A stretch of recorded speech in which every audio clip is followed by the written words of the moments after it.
Hi, thanks for joining us for the Family Plot, Gardening in the Mid-South. I'm Chris Cooper. Today we're going to answer lots of viewer questions from squirrels and moles to ground covers for shade. Question and answers are ahead on the Family Plot, Gardening in the Mid-South.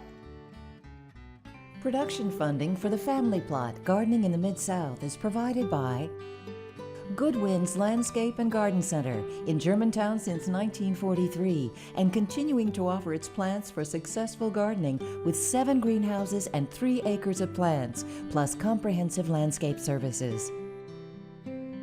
International Paper Foundation, the WKNO Production Fund, the WKNO Endowment Fund, and by viewers like you. Thank you.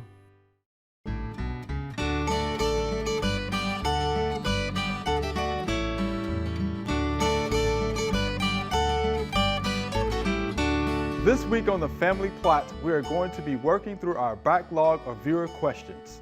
Every week we get more questions than we have time to answer on air. We answer them all and post the answers at familyplotgarden.com. But now you get to see some of them on TV. Let's start off with a question about moles and grubs. How can I eradicate grubs, moles in my yard? This is from Miss Shirley. So she wants to get rid of the grubs and the moles. All right, Mr. D, there he goes, shaking his head again.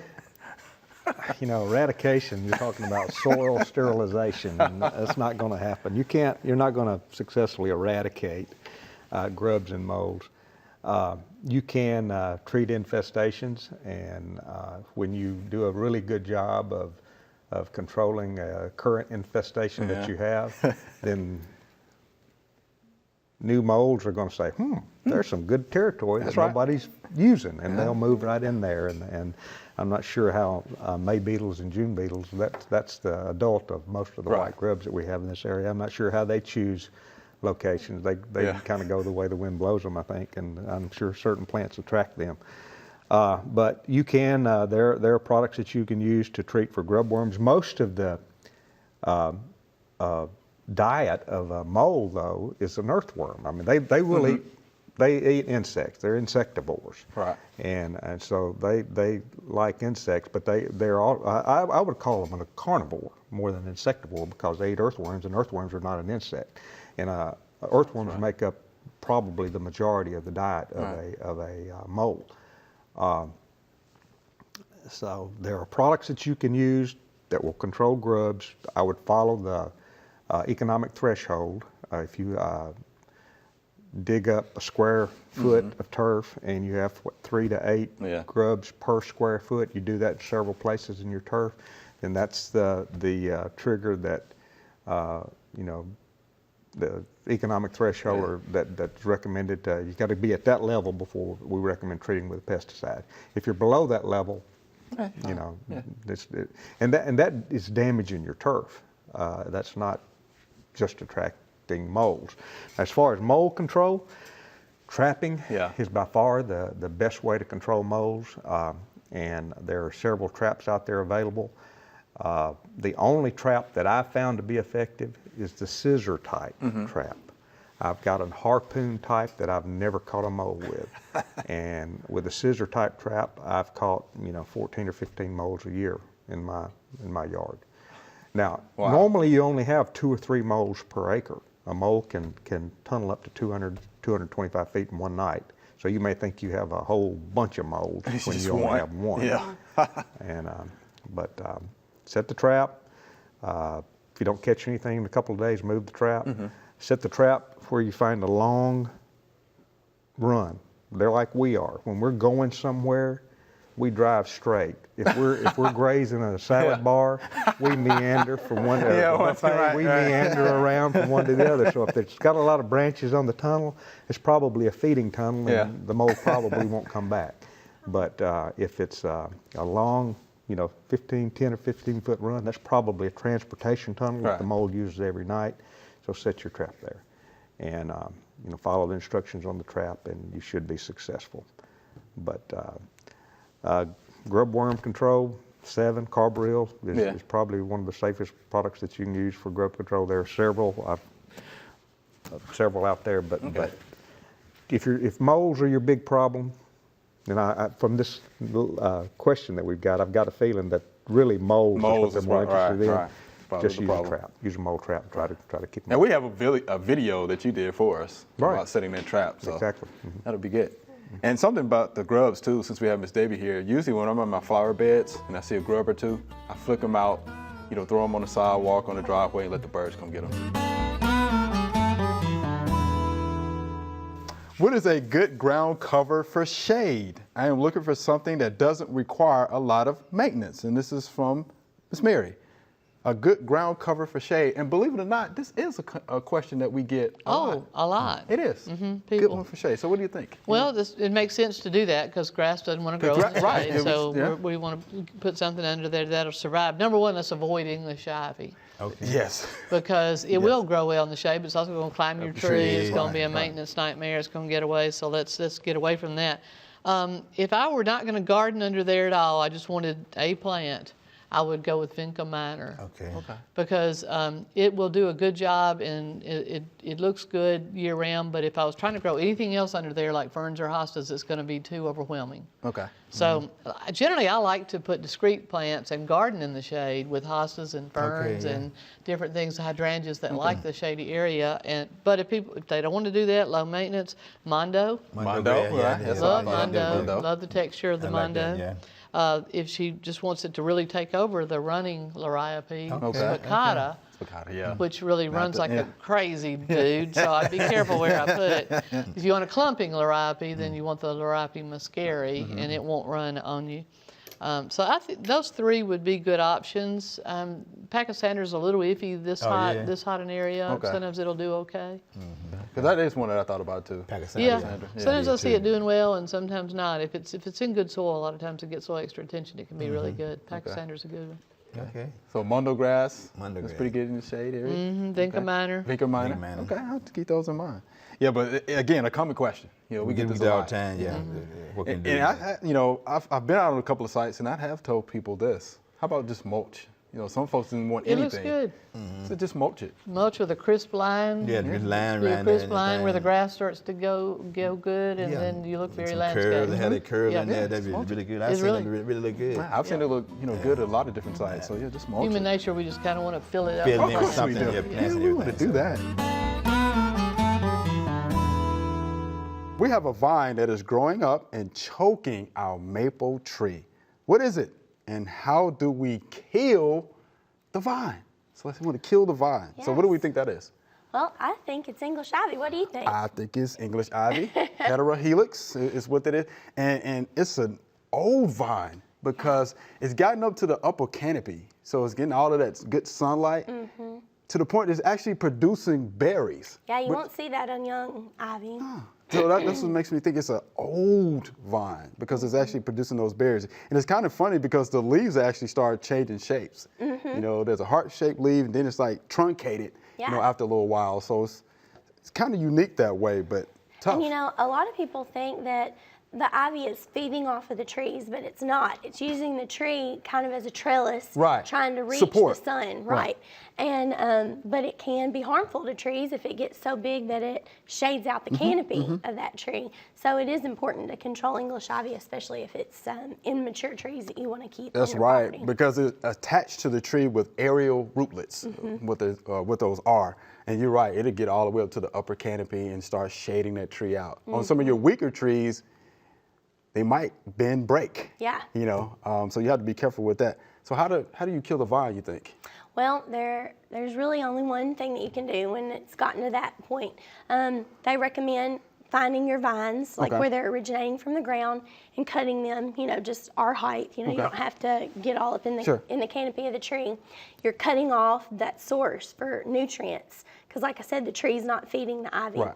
So cut that vine, and then you can treat it with, I think it's a 4% glyphosate type mixture, and And really, that's all you can do if it's growing in trees. And then you just need to stay on top of it. Don't let any of that new growth that's going to sprout up from the roots sprout and then continue to go back up the tree. You want to stay there and observe it week to week and take out any new growth that may happen.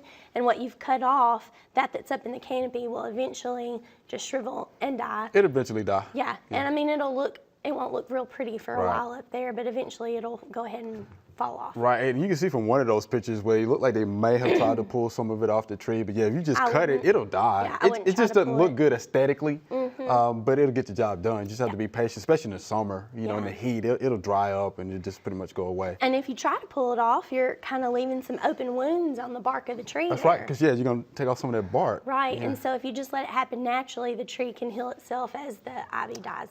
You're exactly right. And something else too with the English ivy, those leaves are waxy. It has the waxy cuticle. So there's probably going to be multiple applications, with the Roundup. And you're kind of doing a stump treatment after you cut it. It's basically like a stump treatment to that cut part of the vine. Okay, so it's better to do that instead of the leaves, because again, those leaves are waxy. So, I mean, it'll take a couple of applications for it to penetrate that waxy cuticle. So, yeah, it's a very aggressive vine. There's no doubt about it. Native to Europe area, and will take over a tree. I am cutting down my silver maple and I'm looking for a replacement tree. Any suggestions? And this is Mark.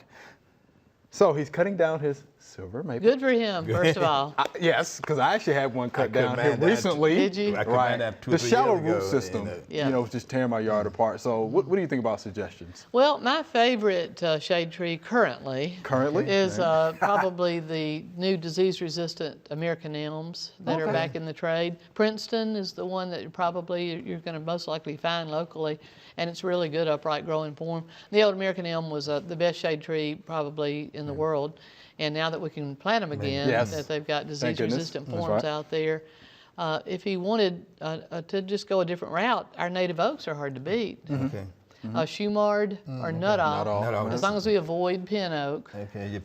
Yes, and why do we need to avoid pin oak? Bacterial leaf scorch is going to get your pin oak, but let's not confuse pin with willow. Because willow oaks are great, and I would recommend willow, but not pin, and we'll not going to get off into scientific names, but people should research that and make sure they're getting the right one. I like Zelkova. It's an elm relative, good upright growing, great shade tree. And our old common bald cypress is a great shade tree. I got one in my yard. Yeah. Bald cypress, Is that your favorite? Well, I like I was doing real good. A lot of times people think that it's just go in the water, but it's not though. This doing excellent well. I know I've been at it about 3 years now, and it's doing good. It look good. Cause my neighbor had one. And I like this tree, so I went and got me one. How about that? And the little tiny needles fall away and you don't have to rake. You don't have to worry about raking. It's great. It's great there. What about the ginkgo? You like ginkgo? I do like ginkgo, but they're so slow. If I wanted a fast effect, I'm planting it for the next generation. And they're gawky when they're young. Oh, they're ugly teenagers. You got to get the right one too. There are a number of gardening events going on in the next couple of weeks. Here are just a few that might interest you.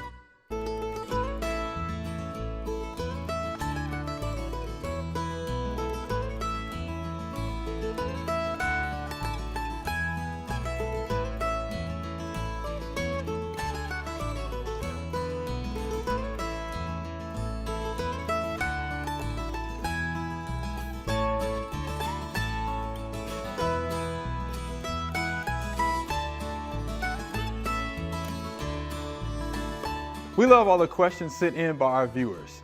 This week we're catching up, showing you the questions we answered but did not get to air because of time. Here's a question from someone who did not know what kind of plant was growing in the flower bed.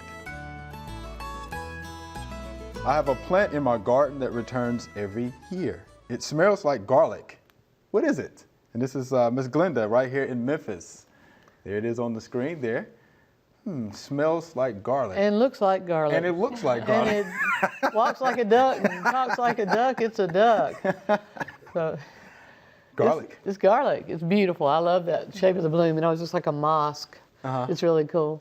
It's a great plant. Speaking of heirloom, you'll find it on old ditches and around old homes that are long gone. So it will persist for many generations. Wow. And so you can use that in your cookings? Yes, you certainly can. And it's usually harvested in fall. In the fall. Once the foliage has begun to yellow and it begins to harden, you pull it up and dry it. And then you can split off little, if you want to propagate more of it, of course, you can break up the little cloves and plant it again later in the fall. Okay, later in the fall. She has some healthy looking garden It looks plants. good. Yeah, it looks really good. So you're doing a good job, Ms. Glenda. My tomatoes are dying from the ground up. Do you have any idea what may be causing that? And this is from Miss Nadine in Cordova. So Elena, as a tomato expert, what do you think that problem may be? I thought from the picture. We're not sure, or I don't know, if it has drainage holes. From the picture, they were planted in a container that I would like to know if there were drainage holes in the bottom, because there needs to be. Okay. You know, without knowing the exact watering practices, probably it could be very well blight that's killing them. But your spraying on your blight is going to be a preventative more so than a fix. Not that I wouldn't try spraying at this point, but so many diseases can be curbed actually by the watering practices. If this container already has holes in it, I would consider, and it was on a pallet, if I'm not mistaken. It was. What I would recommend is taking it off the pallet and making the holes in the bottom a little bit bigger. That way, if she's overwatering and the dirt is actually becoming stagnated with water, putting bigger drainage holes is going to keep that from happening, number one. Number two, the roots can get out of there if they want out of there. So she has no fear of them going root bound. Also, we know that we don't know what soil she's using. Right. But if they go out of the container because you widen the holes in them and dropped them off that pallet, then they're going to find what they need in the dirt, the good old-fashioned dirt. Beyond that, I think some fertilizer to amp the plant system themselves, and maybe they can overcome any diseases that are trying to overtake them. Okay. And in containers, and often in raised beds, we give them a lot of good things. We take care of them and we try to give them all kinds of things, and we can get everything off balance a little bit. Okay. I really like Miracle-Gro potting mix with moisture control. It's very holistic, and I know it has what the tomato plants like. I've grown in it from start to finish, and it feeds them very well. Wow, I'll take your word for it. Yeah, since you have the experience, I definitely would. Mr. D, what you think about that? Yeah, I concur, Yeah. but I do know that in my experience, most of the time, I'm not talking about container-grown tomato plants, but out in the garden situation where you have plants dying from the bottom up, most of the time that is early blight. It's early blight, that's right. And but with container, I know that there are a lot of other factors involved. In a garden situation, to prevent early blight, you need to go with chlorothalonil or mancozeb, but that's out of the red book. And mulching and all of these other things are just will help that also. Every year I have several of my corn plants that have slits eaten into them. The slits go across the width of the leaves, what causes this to happen. And this is for Mr. Mike. Yeah, that's what we And I just think talked about. we We just talked earlier. about that. It's Right. the European corn borer that is feeding on that tiny leaf in the whorl of a corn plant. And the European corn borer is a little small caterpillar, and the leaf is a little bitty small leaf, and it feeds across that through the middle of it and goes on and feeds elsewhere. And then the leaf continues to grow. The caterpillar, unfortunately, continues to grow it grows. probably. But the leaf, when the leaf gets real big, it makes the whole also grow. Sure. In proportion. And that's what it is, European corn borer. Corn borer. Okay. And I guess you can use, you said earlier, BT product. BT products do a good job, right. I have several young dogwood trees and they're beginning to grow somewhat wildly. When is the best time to prune and trim dogwoods. Thank you. And this is Mr. Mark from Oakland. So the best time to trim your dogwoods. I like to prune things right at the end of winter, just as they're about to begin their new growth. Plus, it's a good time to see the bare tree and make your decisions about pruning. And of course, you and I know, and Mary probably too, the very #1 rule about pruning is never leave a stub. That's right. Anything you remove, go back to the next joint. Drop crotch pruning, it's called, because you drop back to the next crotch. But I would shape it as you like, just by stepping back occasionally and looking at what needs to be removed, and always following that offensive limb back to where it emanates from, whatever it might be, the next limb or the trunk, and removing it at that point so it can properly heal. All right. At the end of winter, best. In the winter. Mary, anything to add to that? No, I think you got it. Okay. All right. So late winter would be what you're looking for, Mark. Thank you for that question. I would like to know what to do to keep squirrels from eating my tomatoes. Yours truly, Miss Joyce, right here in Memphis. So she would like to know what to do to keep squirrels from eating her tomatoes. Don't we all want to know how to keep the squirrels away from eating our tomatoes, Miss Davy? Don't we all want to know that? All right, Mr. D. He's shaking his head. Uh-oh. 12-year-old with a 20-gauge shotgun. That's all I can say. And let me preface that by saying check with your local game officer and make sure it's legal. And hunting season needs to be open. But there is a University of Tennessee has a very, very nice publication. If I can find a copy of it, the front page, that I would suggest that you take a look at. But it's, and I don't see it here. I'll find it here in a minute. It is, there you are. Okay. Managing nuisance animals around the home. And I'm going to read a quote from this publication. Okay. And also go to TWRA's website, Tennessee Wildlife Resource Agency's website. And if you explore that, there will be a section, if you look into, that tells you how to control critters, unwanted critters around the home, and talk to you a little bit about the laws and all that. So I encourage you to do that. Before I read this quote. All right. This is from page 12, UT Extension's Managing Nuisance Animals and Associated Damage Around the Home. Top of page 12, without question, shooting is the most effective method of eliminating troublesome squirrels when local regulations or game laws permit. Oh boy. Now, with that being said, you might try naphthalene, mothballs, moth crystals, scatter them around. That might give you some temporary relief. Temporary relief. Man. Shooting is more permanent. Shooting is more permanent. But unfortunately, it's just there's not a lot of things you can do. If you've got a lot of squirrels, you plant a lot of tomatoes. That way, maybe you'll have enough tomatoes for you and the squirrel. But it's not anything at all unusual as your tomatoes are getting ripe.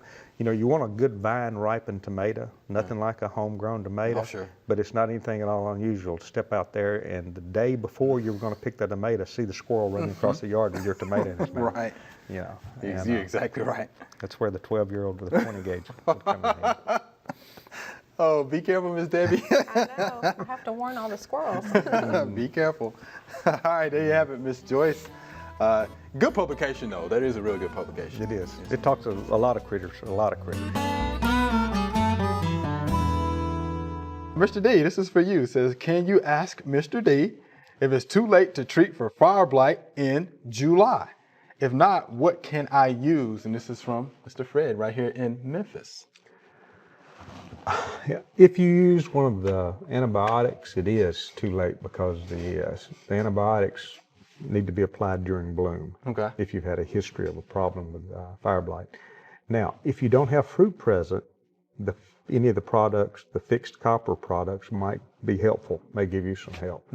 That would be Coside or something like that. But if you have fruit, if you're apple or pear tree, that can cause russet, and you don't want to use the copper product. So if you have fruit, no, there's nothing that you can do right now. If it's an ornamental pear that you're not worried about the fruit, then yes, you can use Kocide. That might give you a little bit of help.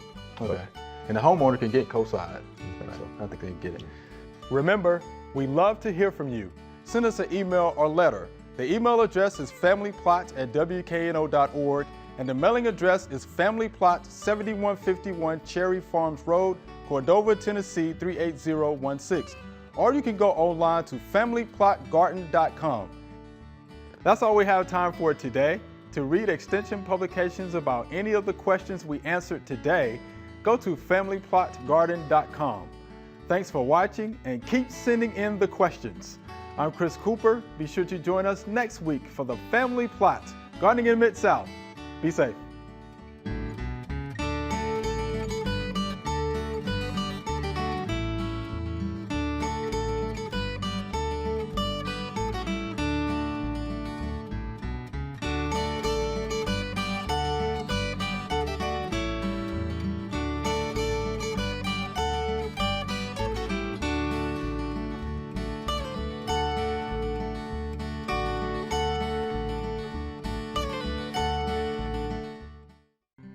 Production funding for the Family Plot, Gardening in the Mid-South is provided by Good Winds Landscape and Garden Center in Germantown since 1943 and continuing to offer its plants for successful gardening with 7 greenhouses and 3 acres of plants, plus comprehensive landscape services.